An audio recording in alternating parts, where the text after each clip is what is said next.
Hoje é sábado, 18 de abril. Quem fala é Dan Cava, responsável pela área de gestão da TAG Investimentos.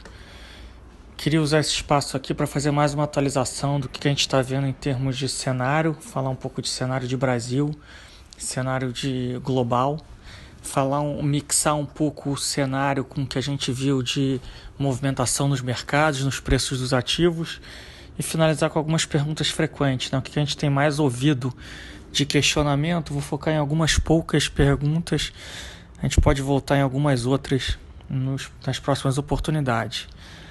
Em termos de cenário, o cenário econômico, a gente tem poucas novidades, né?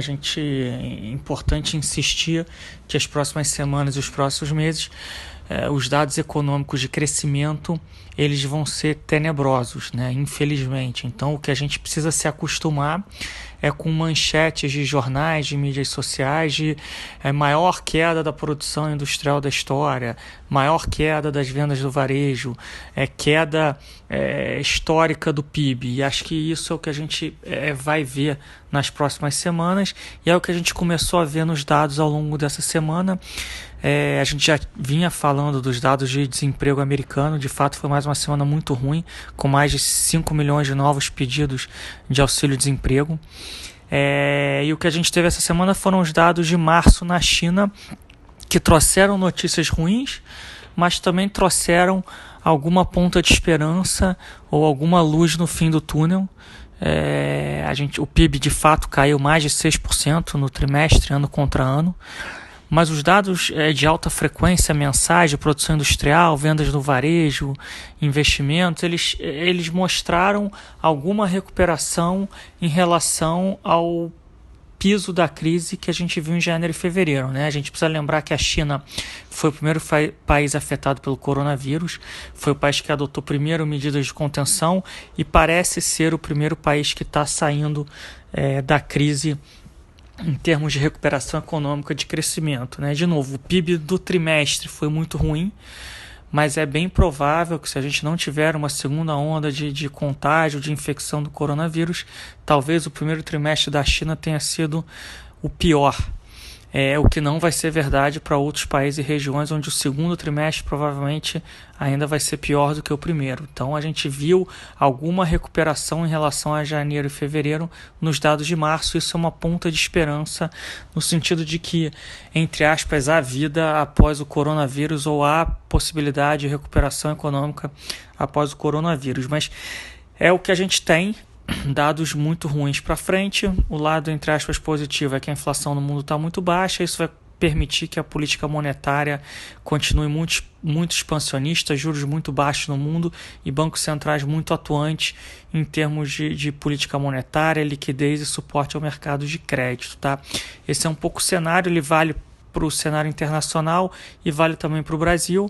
A gente vai começar a receber aqui dados muito ruins. A gente já tem alguns dados de alta frequência, entre aspas, não oficiais, tem alguns dados privados. Nessa semana a gente viu dados da Cielo, dados da GetNet, que são dados de alta frequência de empresas privadas e conseguem pegar quase que online a queda da atividade. A gente está falando de quedas aí entre 15% e 25% do faturamento da economia como um todo. Alguns setores, obviamente, com quedas de 80%, 90% ou mais de faturamento, e isso vai começar a ser mostrado nos dados oficiais ao longo das próximas semanas e dos próximos meses.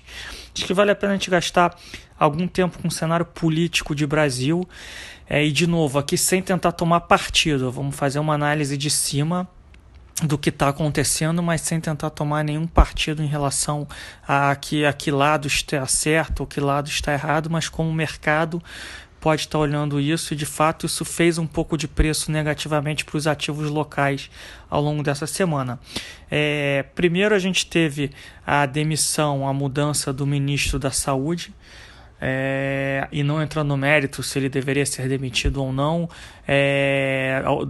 à luz do mercado, você mudar um ministro da Saúde que vinha fazendo um trabalho tecnicamente reconhecido na média, no meio de uma pandemia, acabou não sendo visto como uma direção positiva, né? Pelo menos de curto prazo. Tá? Por outro lado, o novo ministro da Fazenda, o ministro indicado, que já tomou posse aí no final da semana, parece ser uma pessoa respeitada no meio médico, parece ser um gestor de sucesso na iniciativa privada. Então a gente, por um lado, teve um ruído, por outro lado, você teve a substituição por uma pessoa que, de fato, parece estar alinhado com o que a Organização Mundial de Saúde vem sinalizando que deve ser feito nos países em termos de contenção do vírus e do contágio. Então isso gerou algum ruído ao longo da semana, acho que já era um evento que vinha sendo comentado, vinha sendo ventilado, ele foi concretizado, tem um lado negativo de gerar ruído, por outro lado, pelo menos inicialmente, os sinais do novo ministro é que não vai ter nenhuma mudança brusca na forma como a pandemia vai ser tocada. Mas obviamente a gente precisa esperar aí os próximos passos desse novo ministério. E a gente viu uma deterioração grande na relação entre o Congresso Nacional e o governo federal, na figura do presidente da Câmara, Rodrigo Maia, e do presidente do Executivo, o Jair Bolsonaro. De fato, a gente tem visto o Congresso caminhar com medidas fiscais que no futuro, no longo prazo, podem afetar de uma maneira muito grande as contas públicas do Brasil. O governo vinha adotando e recomendando medidas nessa direção.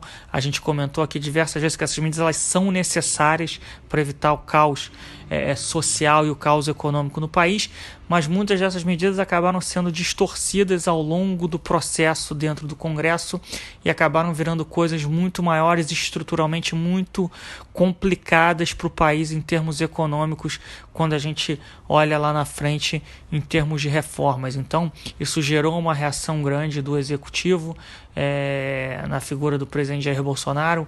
O próprio ministro da Economia, Paulo Guedes, também é insatisfeito com a maneira com que as coisas estão sendo conduzidas. Então, houve de fato uma deterioração nesse relacionamento. Isso fica evidente para o mercado, não só no Brasil, como para o investidor estrangeiro, né? A gente entende que as medidas fiscais, sociais são extremamente importantes, mas a maneira com que elas são colocadas em prática e a maneira com que elas precisarão ser lidadas no futuro é o que importa para o investidor. E o que a gente teve essa semana foi um pouco... A corda foi um pouco esticada nesse sentido, e isso com certeza afetou o preço dos ativos locais. Já emendando aqui com o mercado e classes de ativos, a gente teve uma semana um pouco mais positiva nos mercados internacionais, principalmente para as bolsas, e o Brasil não acompanhou, né? Não dá para dizer que foi uma semana negativa, mas a gente viu o dólar pressionado de novo, em torno, fechando a semana aí no 5,25. A gente viu a bolsa tentar romper os 80 mil pontos e acabar fechando ali nos 78, 79 mil pontos. Ela não conseguiu seguir o movimento que a gente viu nos mercados globais, um pouco em cima dos acontecimentos políticos no Brasil. Só para fechar cenário e entrar em classes de ativos, acho que é importante a gente estar vendo sinais positivos de que a curva de contaminação e de contágio do coronavírus ela parece ter passado pelo ponto de inflexão, principalmente na Itália. Na Espanha os dados são um pouco mais mistos, mas na Europa em geral a gente já vê uma tendência um pouco mais branda, o que foi visto como muito positivo pelo mercado e obviamente precisa ser confirmado nos próximos dias, mas os sinais são bem positivos nesse sentido. Hoje, sábado, a gente teve uma atualização do governador de Nova York, que era o estado mais afetado, e também parece que Nova York fez o seu ponto de inflexão e começou a entrar numa tendência um pouco mais positiva nesse sentido. O resto dos Estados Unidos ainda está numa curva um pouco atrás da curva do estado de Nova York, mas o estado de Nova York de fato vinha sendo uma das grandes preocupações ali da economia americana. Então isso ajudou a dar alguma sustentação aos ativos de risco globais ao longo da semana. E no final da semana a gente teve rumores de que novas drogas, novos protocolos de tratamento que estão em fase de testes estariam dando sinais positivos em termos de resultado para você reduzir o número de fatalidade, de letalidade, reduzir o tempo de internação, reduzir o tempo de pessoas entubadas. E o mercado se animou bastante aí no final da semana, principalmente quinta e sexta-feira, as bolsas, principalmente as bolsas americanas e as bolsas europeias. Então, foi uma semana de fato um pouco mais positiva para mercados. Quando a gente fala de Brasil, o Brasil não conseguiu acompanhar essa recuperação, principalmente no que diz respeito à renda variável, à bolsa local, né? Mas também não voltamos a operar com aquela volatilidade muito mais alta que a gente vinha observando. A gente parece estar acumulando num novo patamar aí de Bolsa Brasil entre 75 e 80 mil pontos, Bolsa Americana aí no 2.700 com 2.850, testou acima desse nível aí ao longo de sexta-feira. Parece que de fato a gente está buscando novos patamares e obviamente vai ser dia a dia em relação a como é que está essa curva de contágio no mundo e como é que vai ser esse processo de recuperação da economia global. Falando aqui de câmbio, o dólar no mundo continua bastante pressionado para cima, isso vem fazendo preço aqui no Brasil, junto com os ruídos políticos, e de fato continua tendo uma demanda grande por dólares no mundo e no Brasil especificamente. O que a gente ouve e fala com os bancos é que muitas empresas multinacionais estão tomando linhas de crédito no Brasil e mandando para a matriz fora do Brasil, dado que as linhas de crédito lá fora já secaram. Então a gente ouve isso e parece que tem uma demanda por dólar físico, não é uma demanda especulativa. Isso tem mantido o dólar bastante pressionado, né? A gente viu aí de novo 5,20, 5,25, ele testou ali um 5,15, 5,13 há uns 10 dias atrás, não conseguiu sustentar, voltou a operar para cima. Acho que curto prazo vai continuar assim, dólar mais pressionado, e aí lá na frente, daqui a 3, 6 meses, um ano, a gente vai precisar entender se é cenário de dólar forte ou de dólar fraco, mas no curto prazo essa demanda deve continuar, e demanda por dólares ao redor do mundo. O que a gente viu melhorar bastante no Brasil foi o mercado de crédito, principalmente os últimos 2, 3 dias da semana. A gente viu uma estabilização daquele mercado de crédito high grade que vinha muito pressionado, com muito resgate dos fundos, principalmente dos fundos líquidos. Esse negócio é uma assentada no final da semana. A gente começou a ver alguns investidores grandes, até fundos multimercados, entrando nesse mercado, comprando aí papéis a CDI mais 3, CDI mais 4, CDI mais 5. Aí o mercado parece que já está mais saudável em termos de posição técnica e está começando a ser oxigenado por novos gestores e gestores com um bolso relativamente fundo. Então isso foi uma notícia positiva. Eventualmente o Banco Central nem vai precisar atuar tanto assim nesse mercado. De fato está passando a PEC, né, a PEC do Banco Central passou no Congresso, ela vai poder entrar em vigor já em breve. Por fim, a gente pode falar aqui do mercado de renda fixa, o mercado de juros. A curva continua muito bem ancorada, né, ela está estipada, né, ou seja, está positivamente inclinada, mas a curva curta muito bem ancorada, a taxa Selic 3,75, a expectativa de novas quedas, a curva longa um pouco mais aberta, obviamente por toda essa questão de deterioração fiscal, mas mesmo a curva longa tem mostrado um comportamento relativamente saudável. A gente não tem visto grandes aberturas, apesar desse formato dela mais positivamente inclinado. Isso deve permanecer enquanto a gente tiver um mundo com baixo crescimento e taxas de juros extremamente baixas, né? Taxas de juros ainda mais baixas por ainda mais tempo fora do Brasil.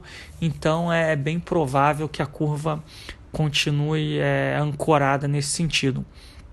Eu vou parar esse áudio por aqui e vou fazer uma nova conversa para falar um pouco sobre as perguntas mais frequentes que a gente tem ouvido e tentar responder elas, só para não ficar uma conversa muito longa. E aí quem quiser parte para o próximo áudio. Obrigado pelo tempo de vocês, obrigado pela paciência. A gente espera que a gente esteja ajudando nesse momento de grande incerteza para os mercados e para a economia global.